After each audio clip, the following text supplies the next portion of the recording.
Hi, my name is Joseph Parker, WBA champion of the world, and you're watching Sporting Icons. Now, I'm looking at the ranking system for WBA, IBF, WBO. These are sanctioning bodies that Anthony Joshua is, of course, champion over. Now, I'm not going to be talking about the World Boxing Clown Organisation over there, the Wilder belt, but when you look at the top 15 of their sanctioning body, it's actually much better than these three. Now, again, we don't agree with the particular ranking order, but I think when you look at, if you were to pull out 15 of the top heavyweights right now, they tend to have them within their rankings. As I said, not necessarily in the order, and nor do we agree with their politics and their downright bias when it comes to the PBC.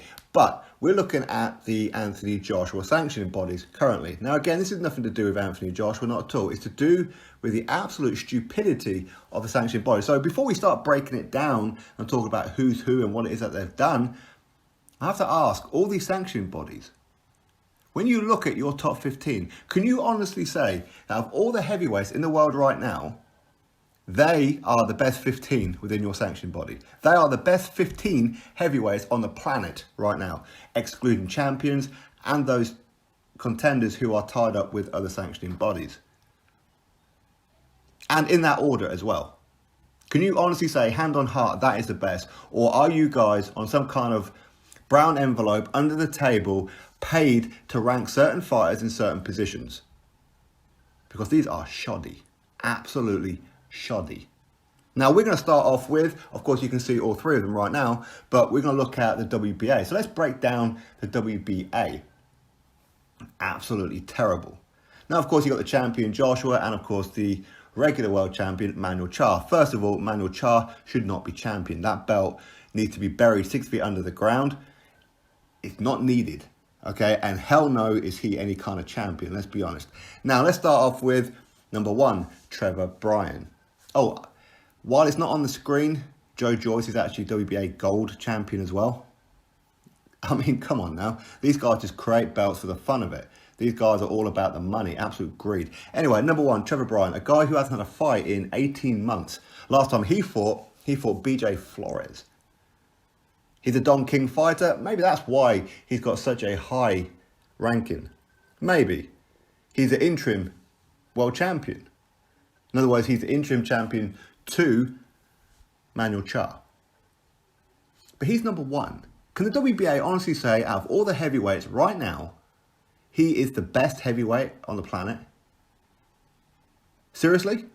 Outside of the champions, is he the best heavyweight on the planet? Trevor Bryan, a guy whose biggest name happens to be BJ Flores. Now, Alexander Usyk, number 2. Of course, former undisputed cruiserweight world champion. But again, it's a complete waste of a ranking with the WBA. His future lays with the WBO. He's going to be getting a WBO world heavyweight title shot, whether that be against Joshua or whether that be for a vacant belt against most likely Joseph Parker. Either way, his future lays firmly with the WBO. WBA, complete waste of a ranking. Correct? Number 3, Adam Karnaki. If you were to look at all the heavyweights right now, would you put Adam Karnaki in a top 15? Probably. So again, I don't have a problem with Karnaki. Maybe the number, but we're not necessarily talking about the numbers that they are currently rated at. It's the fact that they're in the top 15. As source, I am going to contradict what it is I've just said there as this video goes along. So Adam Karnaki, number 3, certainly a top 15 fighter. Luis Ortiz, number 4 in the WBA. The same Luis Ortiz who was once upon a time the mandatory challenger for the WBA, and the WBA dropped him from their rankings. Totally dropped him. We know about all the situation. Of course, he did pull himself out and he signed up to fight Wilder for the WBA Cowards belt. So I understand from that point of view, but the fact is they used his failing of a PD test, which he didn't actually fail, as a reason to drop him. And now he's lost 2 of his last 5 fights. Didn't just lose 2, got knocked out in both of those, in his last 5 fights. And you would consider him number 4 in the world. Seriously? Absolute pony show. Andy Ruiz Jr., number 5 in the WBA. Of course, he is former champion after defeating Joshua, then got took to school by Anthony Joshua in the rematch. Now, again, top 15, sure. Number 5, debatable. Robert Helenius, number 6. A guy who got knocked out by Yohan Duapa quite some time ago. Yes, he was winning that fight. Yes, he got clipped. It's heavyweight boxing, okay? But again, that was quite some time ago. He has also lost to Dillian White. He lost out on points. And most recently, and correct me if I'm wrong, wasn't his last fight he got knocked out by Gerald Washington? So he's number 6 in the world. Really? Okay. Now, Helenius, he will be fighting Adam Karnaki on March the 7th at the Barclays Centre on the PBC show. Again, why is that fight happening? Absolutely no idea. Gerald Washington knocks out Robert Helenius. Gerald Washington gets beat up by Adam Karnaki. So what's the point of that fight? Anyway, he's number 6, apparently. Number 7, Povetkin. I don't have a problem with Povetkin being a top 15 in any sanctioning body. So again, I'm not going to criticise it too much. 8, Michael Hunter. Again, yes, I think Michael Hunter's been doing very, very well. He's got some good scouts on his resume. Got a draw with Povetkin last time out. A lot of people, including myself, felt that Michael Hunter just edged that fight. So, but is he a top 15? Sure, why not?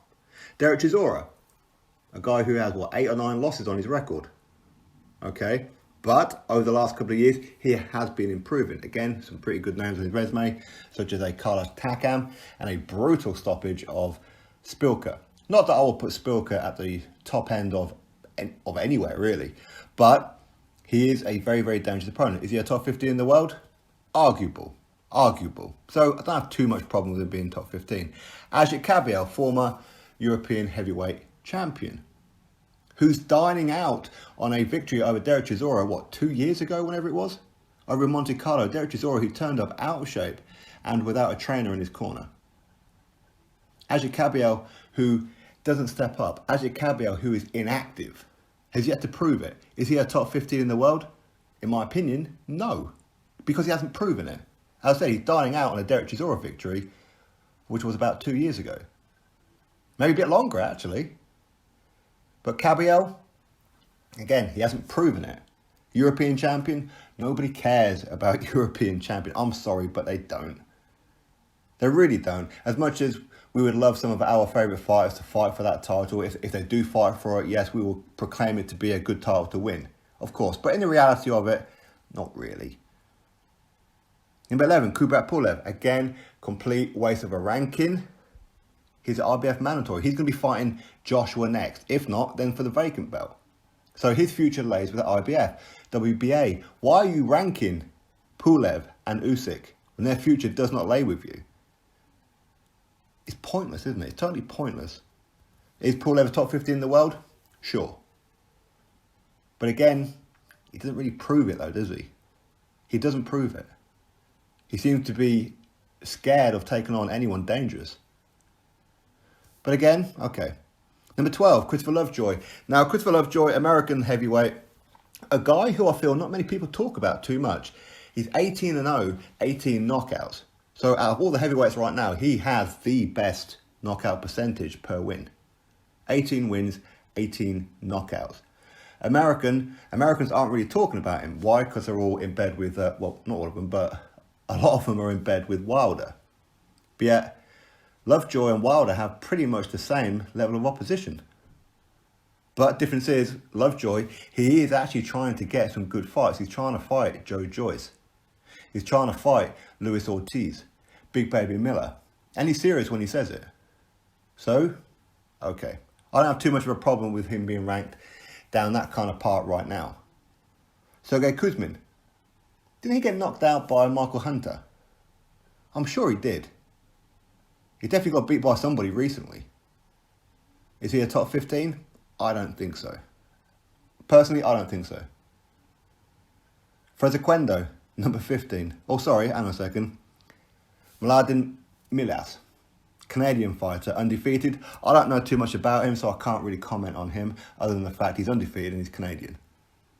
That's all I know right now. But is he top 15 out of all the heavyweights you can think of right now? He probably wouldn't be on too many people's list. Unless, of course, you really know what he's like and he's really good. In which case, I can stand corrected on that one. Now I'm going to move on to number 15, Frezequendo, a guy who hasn't had a fight since July 2014 against Ruslan Chagayev. So you're talking coming up 6 years ago. He hasn't had a fight since. He's in his early 40s. Why is he ranked in the top 15? WBA, what are you doing? What are you doing exactly? That is a terrible, terrible thing to be going on. Brown envelopes much? Much corruption much? Course not. All right, let's move on to the IBF. Now this one is a bit better, but not massively better. Number 1, Pulev, of course he's a mandatory. Agree with it or not is what it is. And they all seem to do a not rated in their rankings as well. It's like a dog and pony show. What's the point? What's the point? Number 3, Adam Karnaki. Don't have too much of an issue with it. Caballero. Again, it's debatable. Personally, I don't think he's top 15, as I've already said to you beforehand. And Ortiz Jr., of course, former champion of that sanctioning body, because he was unified champion by defeating Joshua. Usyk, again, waste of a ranking. His future lays with the WBO. Michael Hunter, no problem with that. Filip Hrgovic, no problem with that. He's only had 10 fights, though. But would you put him in the top 15 of your made-up top 15 of the best heavyweights in the world, excluding champions? Maybe. Maybe. Gerald Washington, number 9. Behave yourself. Have an absolute word. Alexander Povetkin, of course. Charles Martin. Now, Charles Martin is actually better than what I think people give him credit for. Now, he has a fight with Gerald Washington, funny enough. And that'll be on the Wilder Fury undercard. So we're led to believe. So we'll have to wait and see. But is Charles Martin a top 15 heavyweight? Probably not. Joseph Parker? Sure. Why not? He's a top 15 heavyweight, right? I have a problem with that one. Tom Schwartz? Behave yourself. On what planet can you look at Tom Schwartz and go, yeah, he's a top 15 heavyweight? Behave yourself. Zhilei Zhang, I don't know too much about him other than he's undefeated Chinese and he's a big guy. That's all I know. Is he a top 15 heavyweight? To be honest with you, because I don't know him that much, I couldn't argue with it. But me personally, he wouldn't be in my top 15. And then number 15, Otto Wallin. Would you put him in the top 15? Before he fought Fury? No. After he fought Fury, when he took Fury to hell in a handbasket, yeah, maybe. Maybe. I don't have too much of a problem with Otto Wallin being somebody's top 15 based on that performance. But my thing is, would you say that Gerald Washington, number 9, is better than 12 Joseph Parker? You wouldn't, would you? You just wouldn't. Would you say Caballero is better than Usyk, according to their rankings, or a Hunter, or a Povetkin? No, you wouldn't. Do you really look, IBF, at your rankings and say, yeah, these are the best 15 in the world right now? Absolute dog and pony show, as I said. Now let's move on to the WBO. This is terrible too. Number 1, Usyk, we know why, he's mandatory. Number 2, Joseph Parker. Okay, should he really be that high? Don't know, but as I said before, this isn't necessarily about the position, it's about being in the top 15. For me, Parker is a top 15 fighter, as is number 3, Karnaki. Hey, Adam Karnaki, PBC fighter, actually ranked in the WBO.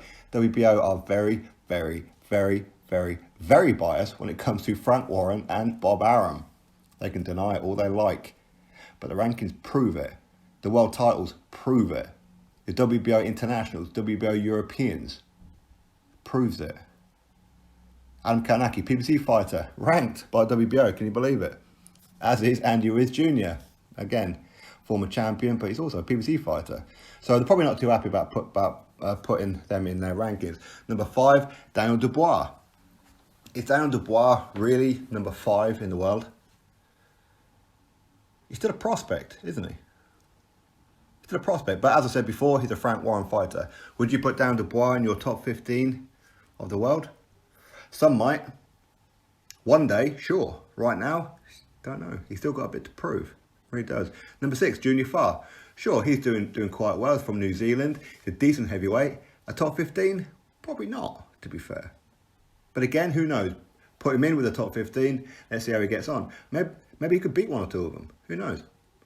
Number 7, Michael Hunter. I have a problem with that one. Number 8, the Wilder killer, Evgeny Romanov, which I did a video on previously, and that'll pop up at the end of this video about Romanov. Again, only 14 fights in. Would you put him in the top 15? Probably not, but who knows. Again, Derek Chisora, we've already covered that one before. Again, Zilly Zhang, much like Zhang Zilly, same bloody person. So again, is he a top 15? I don't think so, but it's what it is. Number 11, Frank Sanchez Frail. I don't know a thing about him other than he's undefeated. And going by the flag, is he from Puerto Rico or Uruguay or somewhere? Again, I don't know too much about him to comment. Would I put him in my top 15? No, based on the fact I don't know who he is. Number 12, Tom Schwartz. Behave yourself. Dempsey McKean. Is he an Australian fighter? I'm not sure. Again, I don't know him, so I can't really put too much of a emphasis on whether or not he should be in the top 15 or not. Filip Hrgovic, number 14. Okay. And again, Fujimoto, a guy who got smoothed out by Daniel Dubois last time out. Should he be in the top 15? No. So, as you can see there, the sanctioning bodies are terrible. And that's the question I want to ask, not just these three sanctioning bodies, but also the other clown one. When you look at your rankings, are they honestly the best that you could possibly come up with? Is that the best that you can put them in? When you look at all the heavyweights in the world, these are the top 15 in the world, according to you. Seriously. No bias, no extra paydays, no nothing like that, okay? No biases, no nothing. This is your top 15. Really? Seriously. That's your top 15. Absolute shambles. Absolute shambles. And it's worrying as heavyweight. I know quite a lot about heavyweight, but I don't know who some of these guys are. Some of you guys may well do. Cool. Good for you. But this is not the top 15. Yes, there are some notable names who's missing off the list, who some may say, well, they should be there. For example, a Dillian Whyte or a Tyson Fury, etc. But again, for anybody who may be looking at it and go, why is Wilder not on there? It's because he's champion of the clown organisation. That's why he's not ranked. Tyson Fury will be fighting for that clown organisation belt very soon. Dillian Whyte is the interim champion. So all the other sanctioning bodies consider him a world champion. So that's why those three are not ranked anywhere. But my point of this video is, when you look at this, it's terrible. It's absolutely terrible. Now, I know a lot of it is based on points. Some fighters are active, some fighters are inactive, some fighters are fighting better opposition than others. We get that. But look at the WBA. They are probably the worst out of all of them. Number 1, Trevor Bryan, hasn't had a fight in 18 months. Hasn't beaten anybody of any kind of great note. But yet he's number 1. Fred Taekwondo, who hasn't had a fight in coming up 6 years. He's in the top 15. Absolutely disgusting. Luis Ortiz shouldn't be ranked in anybody's 15 right now. When you lose 2 of your last 5 fights by knockout, that should tell you you shouldn't be in the top 15 of anyone. Anyway, it is what it is. These are the rankings. Absolute shambles. That's my opinion. Absolute shambles. It's disgusting. But these guys can do whatever they want. They don't answer to anybody. There's no overhaul leader of the umbrella of organisations. There's nobody that they report to. They can put anybody in there that they want. Corruption at its finest. Brown envelopes at its finest. Bias at its finest. The political game of boxing. What can you do? Drop your thoughts below. Click thumbs up, subscribe. Catch you all on the next video.